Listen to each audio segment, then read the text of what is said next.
I don't think it's a secret that Seiko recently, past couple of years, have been sort of pushing up market, right? They have a lot of watches now that cost multiple thousands of pounds, which is crazy for a Seiko.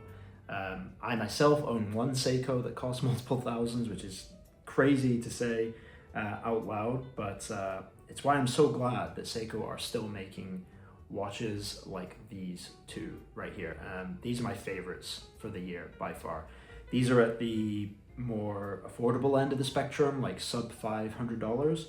And it kind of just gets back to what Seiko's all about, which is great looking watches, strong performers at attainable price points, you know, and these two watches are definitely that. Definitely my favorites for the year. They get a lot of wrist time. There are some downsides to these, unfortunately. They do skimp on a couple things, which they probably should have at this price point, but we'll get into that. But still, I think these are really good watches, and I think they're probably kind of sleeper hits, and they might be sort of future sought after watches. So yeah, let's take a look.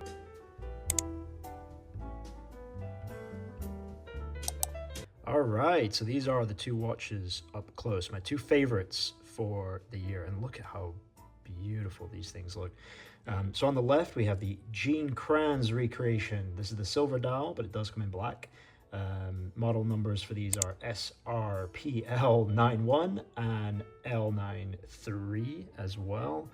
On the right, we have this beautiful Seiko chronograph. This is the SSB479P1. So yeah, the classic convoluted Seiko designations, but man, these things look so good.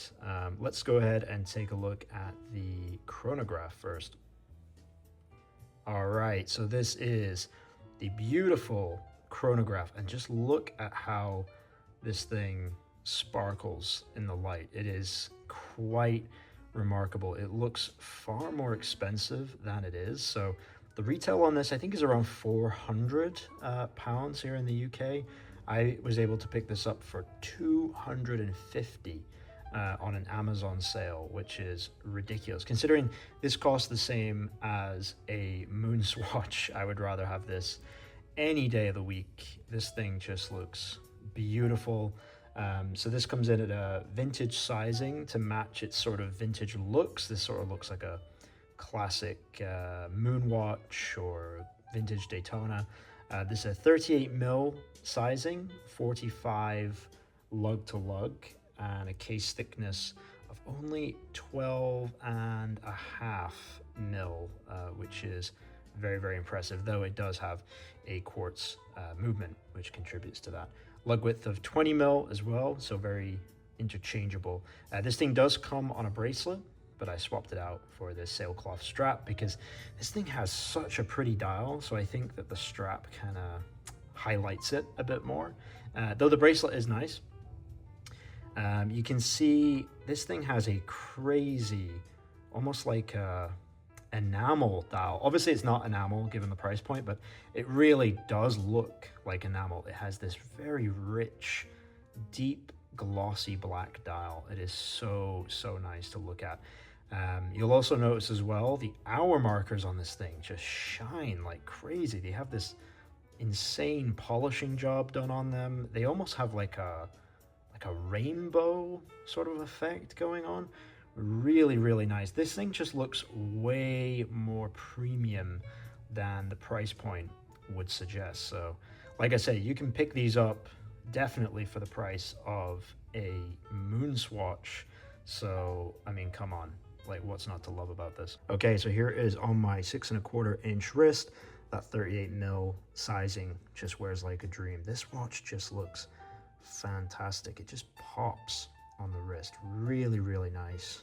Wears great on that sailcloth strap.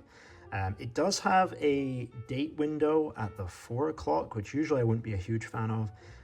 But because this crystal has this dramatic kind of domed, tall look to it, there's a lot of distortion on the edges. So it kind of just blends into the dial. Like when you're wearing the watch, you really don't notice it. But then when you do want to quickly glance at the date, it's there. So honestly, I don't mind how it's been implemented here. Really, really nice. Everything works as expected. You got this sort of a flyback chronograph here. We'll just have it running here, and then pause, and then it snaps back to position.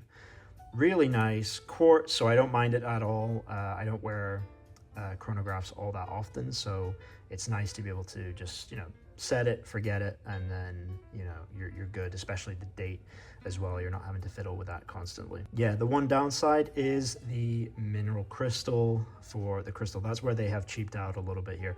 Would have been nice to see them add a sapphire crystal. That's the only thing holding, honestly, both of these watches back.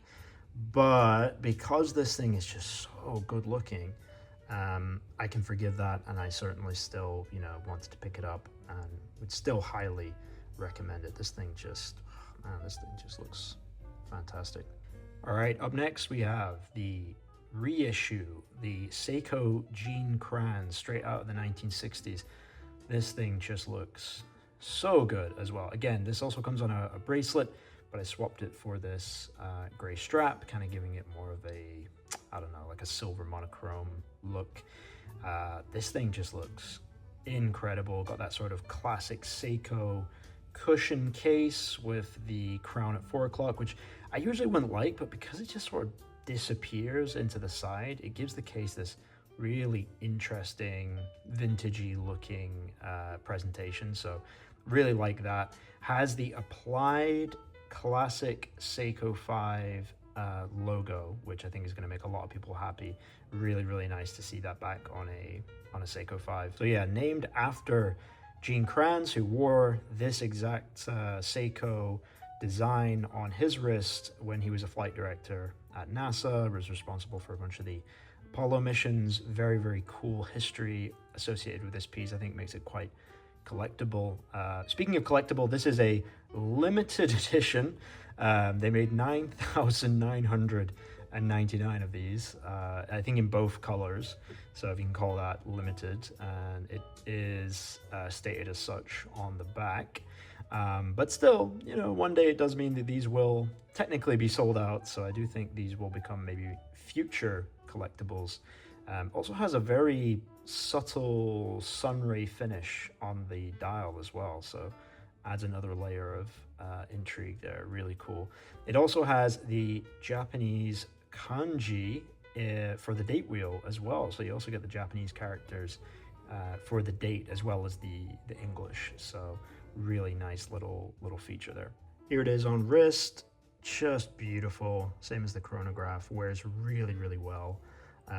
Vintage sizing, of course, as well, so 38 mil, lug to lug of about 45. Case thickness is also just under 12.5 mil, which is great considering you're getting the automatic movement. Also does have the 20 mil lug width, so real strap monster as well for this one. These do retail for about 400 Great British pounds, is about 440, 450 US dollars. I was able to pick this up though on a website for, it was about 300, so definitely a great deal considering just how good this looks. I do also think the black looks really good as well. Again, the downside is they are using a Hardlex crystal, so you're not getting that sapphire crystal.